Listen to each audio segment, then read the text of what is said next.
Everybody, welcome into the booth at RL Hellyer Field following a fantastic sophomore day for Warriors softball. Indian Hills a sweep of the Southwestern Spartans. I'm Dwayne Cook with the head coach of the Warriors, Jim Overturf. Coach, always fun on sophomore day getting to recognize this great group of girls, and man, they've meant a lot to this program, and they're playing some great ball right now. We saw it today.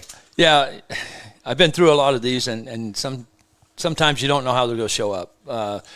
Some of them were pretty emotional yesterday before we even got here today, So, but they held on.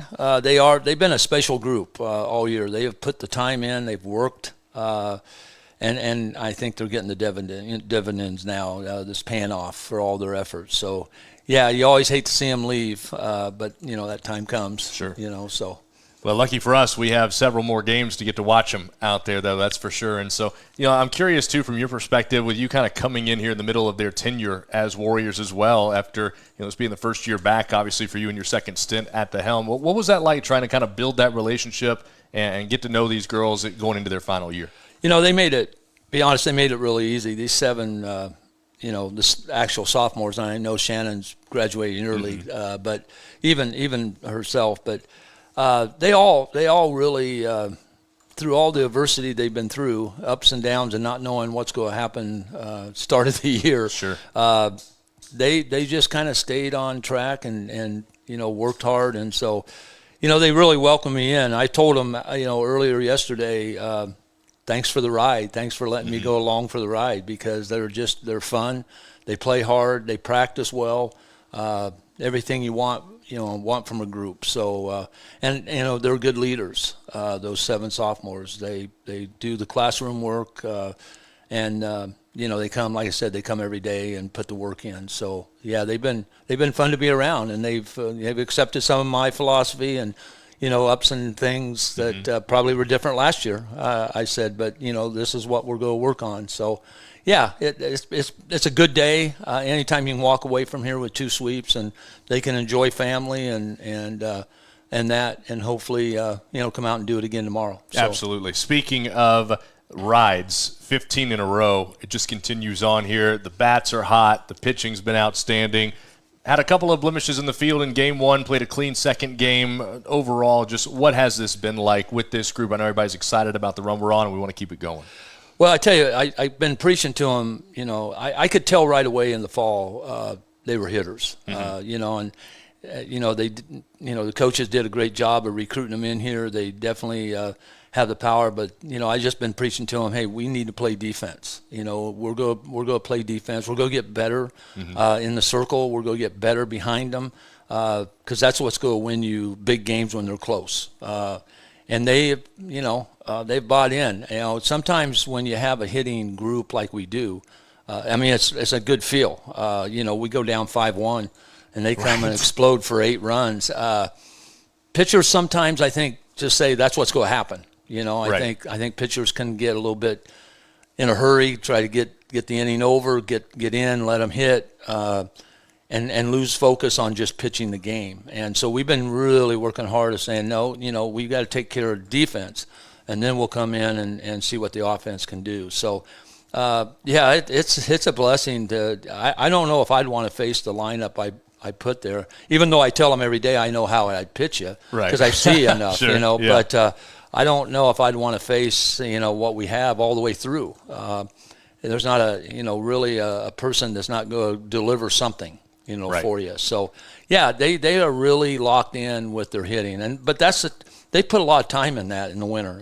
We put a lot of tee work and a lot of front toss, and they just have continued to get better and better with it, So, for the staff today, Sheets, Beck in game one, Rubel, Denreiter in game two, to hold a Southwestern team that as a team coming in today hitting close to 350 as a group, to hold them to 3 hits between 2 games speaks volumes of what they were able to do out there. Yeah, I told Ashlyn, it's not like she threw bad. Right. But she walked a couple batters, gives up a big hit.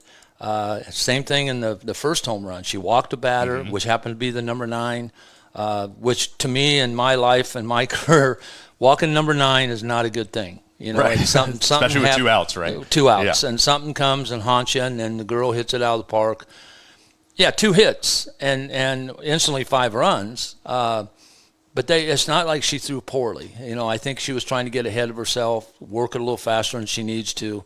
But yeah, the staff has just been getting better and better, and they're building more and more confidence. And having Jordan to be able to come in and really do what she does, and Livia's just been really a great second starter. Mm-hmm. Courtney, that's exactly what I've been telling her the whole year. She has that ability just to close a game. She's got a lot of learning to do pitching wise, but she can throw the ball hard. Yeah, she's got the stuff. Yeah. So we just say, hey, when's the timing for that?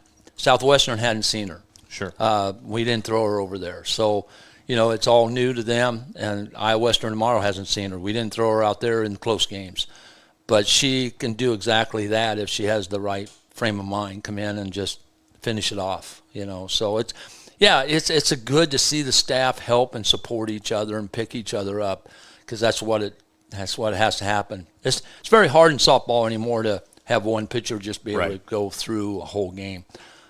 When I started years ago, we had one pitcher and they threw both double hitters, but it's changed so much. There's better hitters, better athletes, and they've got to have some help. And so we're fortunate to have these. Actually 5 on the staff that can really help us, as we continue to grow forward, so. Finally, we know that Iowa Western was swept today in Burlington against Southeastern, so that sets up an opportunity tomorrow for this team to come out and win an ICCAC regular season title. Always one of those goals on the checklist going into a season. Obviously, the emotions of today, the celebration will continue as we go through the evening, but we got to turn around tomorrow and get ready to roll with a noon first pitch against a really good team, as you know, in the Reavers. So what's the mindset after taking a couple over there? I know they're going to want some revenge. Yeah, that's what I told them yesterday, coming into the weekend. We've set ourselves in a very good spot, but now these teams coming in, they want to knock us off. We've been in, put ourselves in a good position. They want to come in and, just like Southwestern, they go up 5-1. They were feeling like, hey, this is our time. We got to be able to be focused. We got to have that energy to just focus on one pitch, take care of that pitch, move forward. Don't speed the game up. It's a nice field that they lost over there. I don't. They're going to want to rebound back. But I probably won't share that with them. I'll probably just say, hey, let's come out. We got to take care of business at home.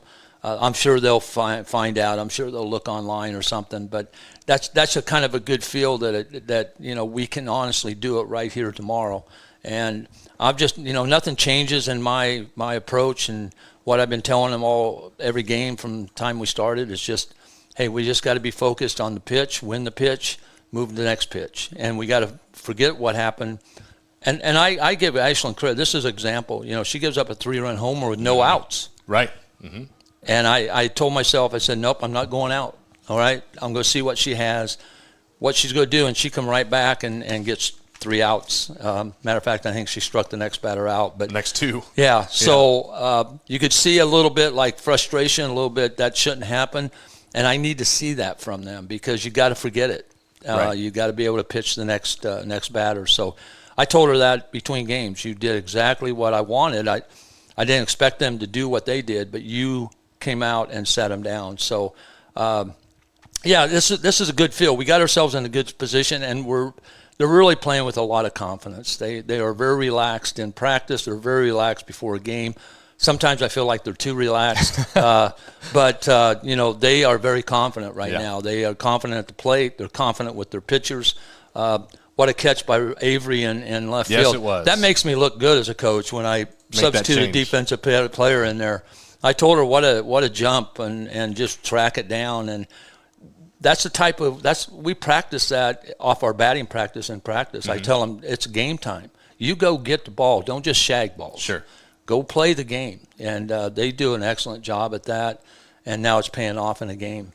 So this group's been pretty special, and hopefully we can rebound, come back tomorrow, and do it again. Well, we'll be excited to watch it. That's for sure. Congrats, Coach, to you and the sophomore class on a fantastic day today. All right, thank you.